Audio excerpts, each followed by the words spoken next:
lagi dengan aku, Rike Adrianis, di Semandu TV Sawalunto. Here we are, Konyol. So guys, untuk narasumber kita kali ini adalah Bapak Efrianto Esos MM, ya Pak? Benar ya Pak? Betul. Jadi Bapak, biasanya panggil Bapak Pak Yanto saja. Pak Yanto ya Pak? Siap. Jadi guys, Pak Yanto ini merupakan Kepala Dinas Sosial Pemberdayaan Masyarakat Desa Perempuan dan Perlindungan Anak. Ini Bapak udah berapa lama Pak kalau boleh tahu menjabat sebagai Kepala Dinas Sosialnya Pak? Iya, ini sudah masuk tahun kedua ya, dari Januari 2021 ya. Iya Pak. Boleh nggak sih Pak kami bertanya-tanya sedikit tentang SMA Negeri 2, kan tadi Bapak udah jadi pembina upacaranya ya Pak. Betul. Bagaimana nih pendapat Bapak tentang SMA Negeri 2 Sawalunto Pak? Pertama, jujur ya, saya akui, pertama saya masuk ke sekolah ini. Itu pertama kali, first time ya. Artinya apresiasi dan saya merasa sesuatu yang berbeda dengan sekolah-sekolah lain. Pertama dari sisi lingkungan, saya lihat ini SMA 2 lingkungan yang sangat ideal untuk sebagai sebuah lembaga pendidikan. Alhamdulillah ya Pak. Lingkungannya asri, jauh dari keramaian, dan memang sesuatu yang menurut saya sangat tepat sekali. Kemudian juga kami lihat tadi apa yang sudah mulai dan mungkin selama ini sudah dilakoni di SMA 2 ini, termasuk yang paling apresiasi saya itu ada profil siswa ya, profil siswa yang diucapkan setiap Senin berarti ya, setiap upacara diucapkan sebagai sebuah komitmen bahwa itulah sesungguhnya ya idealnya sebuah lembaga pendidikan. Sekali lagi kami apresiasi dan merasa surprise positif untuk SMA 2 Sawalunto ini. Terima kasih ya Pak. Oke, mungkin kita langsung ke pertanyaan aja boleh ya Pak? Boleh, silakan. Jadi gini Pak, Bapak kan datang ke SMA Negeri 2 Sawalunto dalam rangka penyampaian sekolah ramah anak Pak. Iya. Jadi sekolah ramah anak dari dulu dari SMP Pak, Riki udah banyak dengar tentang sekolah ramah anak Pak. Iya. Tapi maksud dan tujuan dari sekolah ramah anak itu sendiri apa sih Pak? Baik, sekolah ramah ini mungkin secara sederhana bisa kita definisikan sebagai sebuah institusi pendidikan yang betul-betul memberikan perhatian, kepedulian dan sesuatu yang memaksimalkan potensi anak. Nah, intinya adalah sebuah lembaga pendidikan yang mengutamakan mulai dari keamanan, kebersihan, kesehatan, kemudian kegiatan-kegiatan positif lainnya, dan tentu juga melarang kegiatan-kegiatan negatif yang lain seperti bullying, pencurian, narkoba, perkelahian dan lain-lain. Itu yang mungkin selalu kita kedepankan. Nah, intinya sekolah ramah ini bukan sesuatu yang baru sesungguhnya, bukan sesuatu yang baru karena ini sudah dunia pendidikan juga selama ini. Hanya saja Kementerian PPPA di pusat sampai dengan jajarannya ke pemerintah daerah sampai dengan kita di Sawalunto ini memang bersama-sama harus mengawal ini sebetulnya. Makanya tadi saya sampaikan di pembina apel tadi bahwa profil SMA 2 itu sesungguhnya sudah menunjukkan karakteristik dari sekolah ramah anak.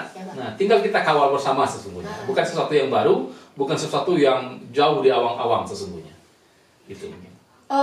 Ya Pak. Kalau boleh tahu nih Pak, dari Dinas Sosial sendiri Pak, bagaimana cara membinanya sekolah-sekolah yang ada di Kota Sawalunto untuk menerapkan sekolah ramah anak ini Pak? Baik, kita memang berkomitmen bahwa semua sekolah di Sawalunto memang kita dorong, kita giring menjadi sekolah ramah anak. Artinya sekali lagi bukan berarti justifikasinya selama ini sekolah-sekolah Sawalunto itu tidak ramah anak. Bukan begitu maknanya.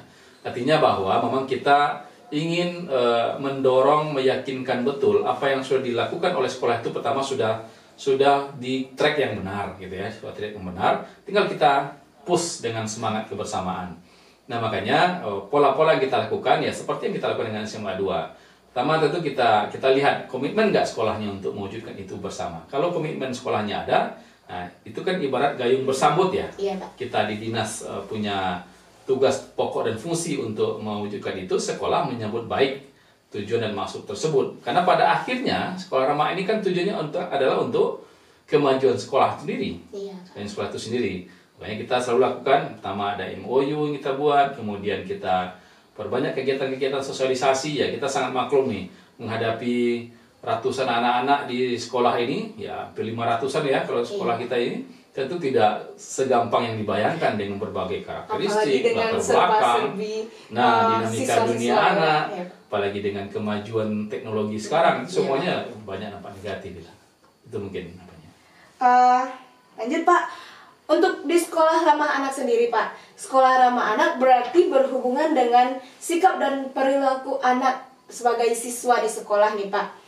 Sebagai sekolah Pak, terutama dari kami OSIS untuk peraturan yang ada di sekolah itu sendiri, kami bekerja sama dari OSIS dengan para guru dalam membentuk peraturan sekolah Pak.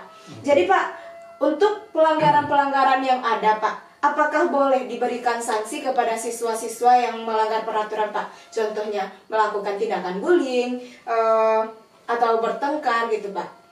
Oke. Sekolah ramah anak bukan menafikan sanksi sesungguhnya ya. Artinya sanksi itu memang tidak tertutup dimungkinkan sebagai sebuah komitmen bersama misalnya seperti itu. Hanya saja yang perlu kita hindari, jangan sampai sanksi itu sifatnya tidak mendidik. Jangan sampai sanksi sifatnya justru malahan menambah masalah baru gitu. Makanya memang komitmen kita pertama, sanksi itu ya jangan sampai menimbulkan anak merasa merasa terhina di hadapan kawan-kawan yang lain. Apalagi kalau sudah tidak zamannya lagi dengan kekerasan fisik, ya tidak mau dibolehkan lagi. Jadi sanksi tidak ada masalah sesungguhnya sepanjang sanksi itu dilakukan dengan cara-cara yang sifatnya edukasi, mendidik agar si pelaku katakanlah seperti itu tidak berulang kembali melakukan hal yang sama seperti itu.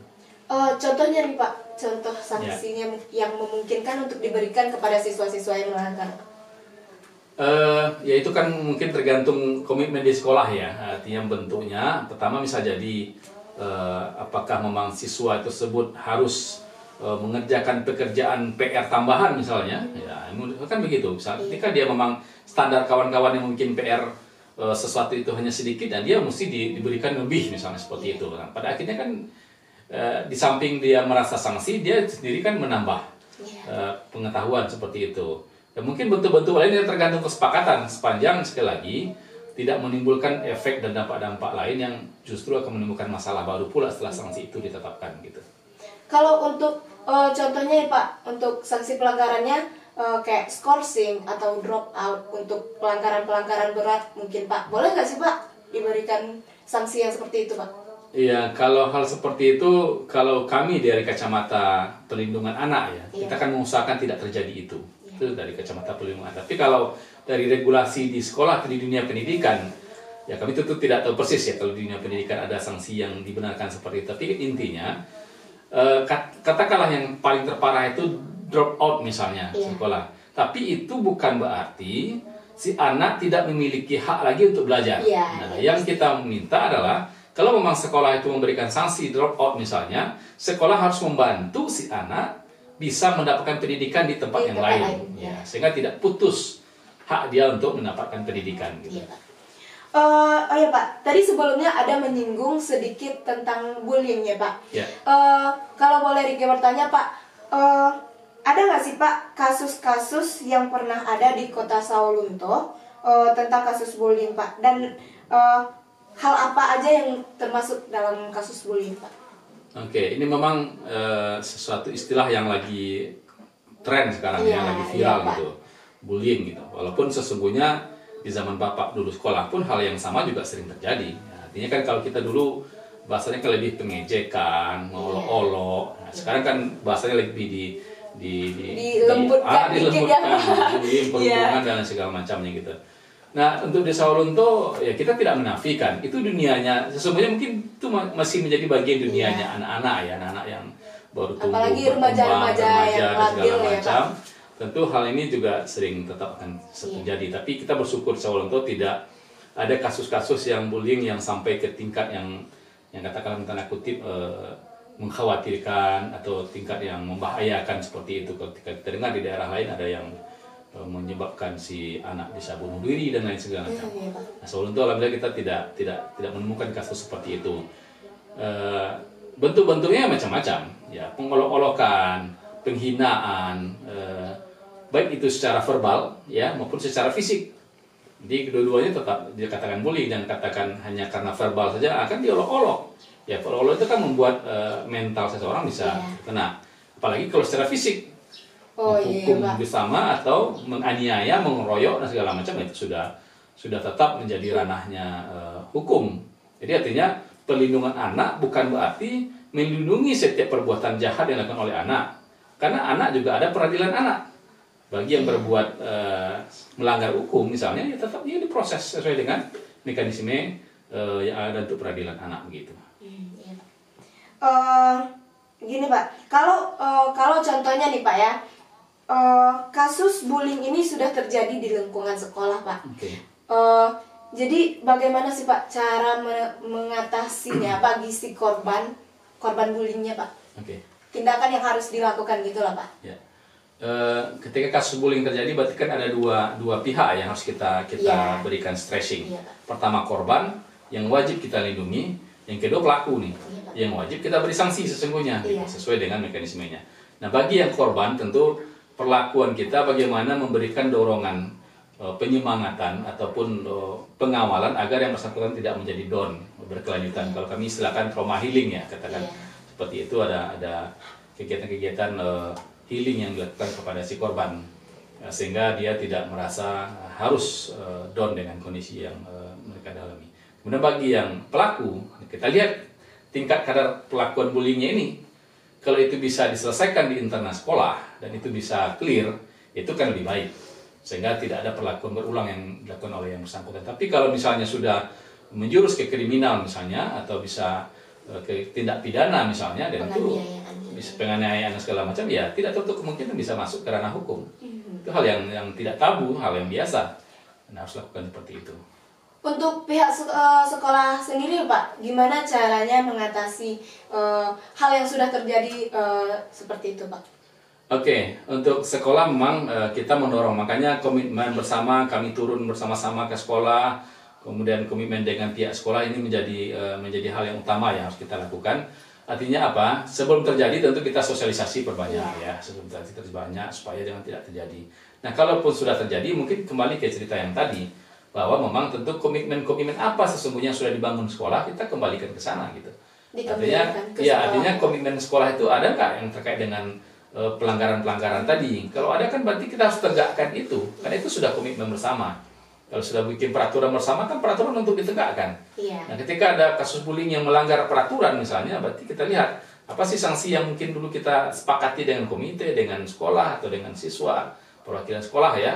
Itu harus kita tegakkan. Nah, saran kami ya sekolah begitu. Nah, bagi korban sekali lagi, kita kan ada guru BK ya, BK yang siap mungkin untuk menjadi untuk menjadi healingnya lah gitu. Tapi kami juga dari dinas selalu siap kalau ada berkomunikasi dan menginformasikan bahwa kita juga punya psikolog yang siap kita memberikan support kepada pihak-pihak sekolah nantinya. Berikutnya Pak, bicara soal sanksi lagi nih Pak ya. Untuk sanksi pelaku bullying itu mungkin yang boleh diberikan seperti apa Pak? Yang bisa diberikan kepada pelaku bullying? Mungkin itu tergantung ke tingkat bullyingnya masing-masing ya Pak. Betul. Tapi kalau umpamanya kasusnya udah berat nih Pak, sanksi apa ya Pak yang boleh diberikan? Ya, kembali yang kami sampaikan tadi, kita kan negara hukum ya. Negara hukum tentu ada sanksi hukum kalau memang bullyingnya sudah kategorinya berat.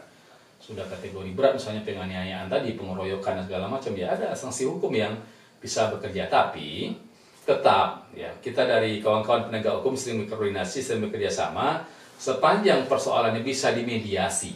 Nah, artinya mediasi ini menjadi sebuah langkah awal ini. Artinya mediasi itu apa?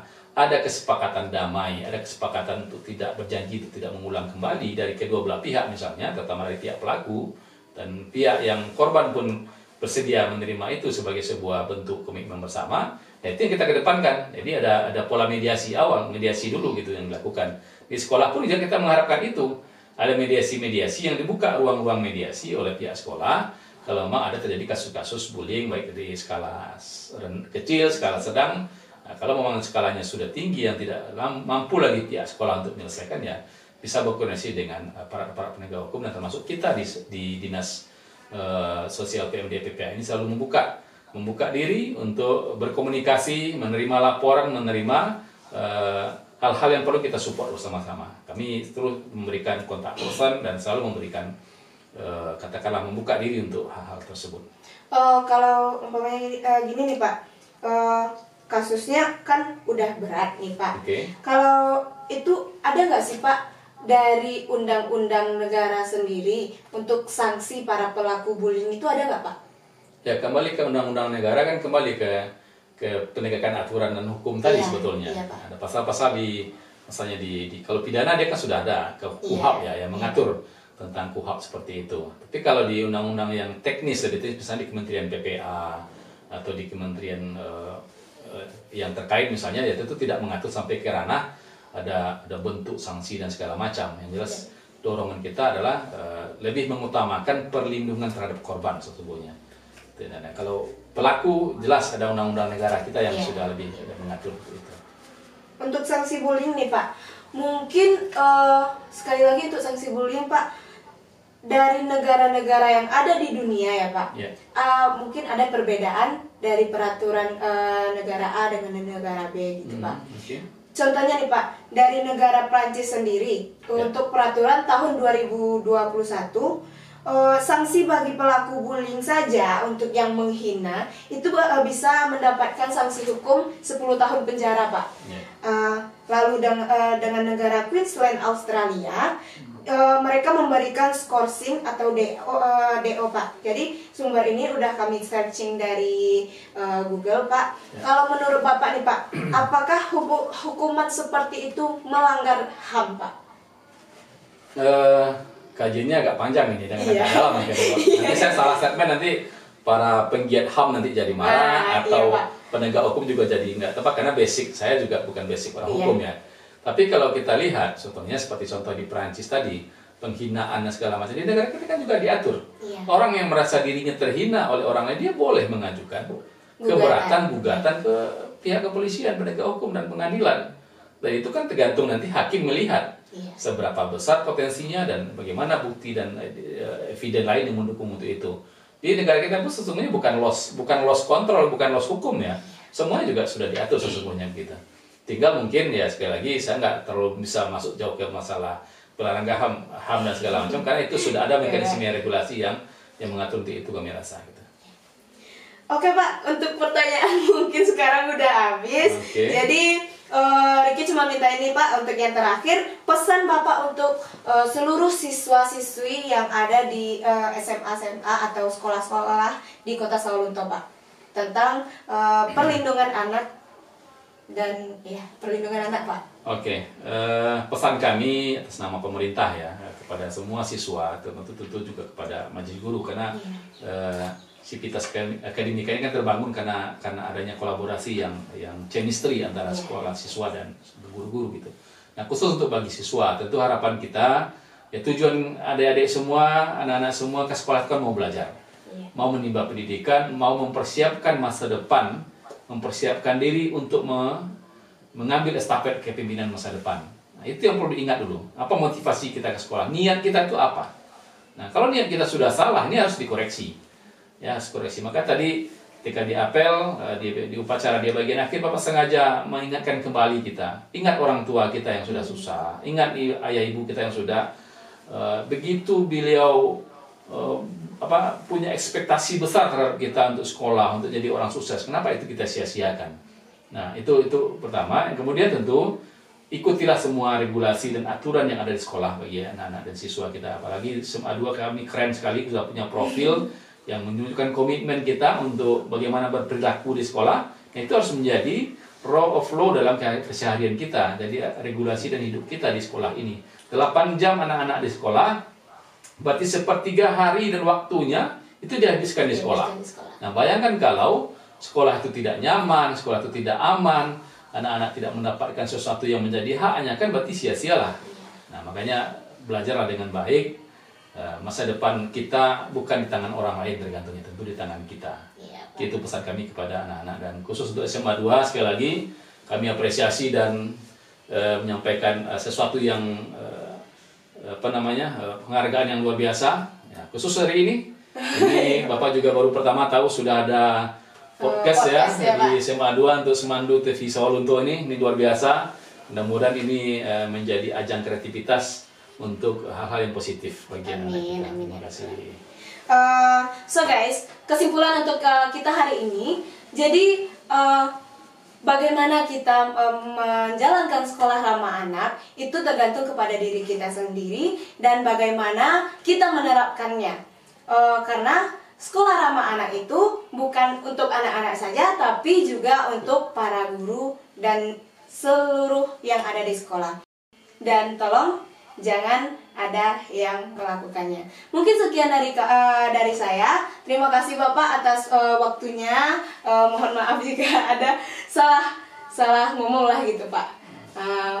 Jadi guys, sampai ketemu di podcast atau konten-konten selanjutnya. Jangan lupa like, comment, and subscribe. Semandu TV Sawalunto, here we are, Ikonyo. Dadah!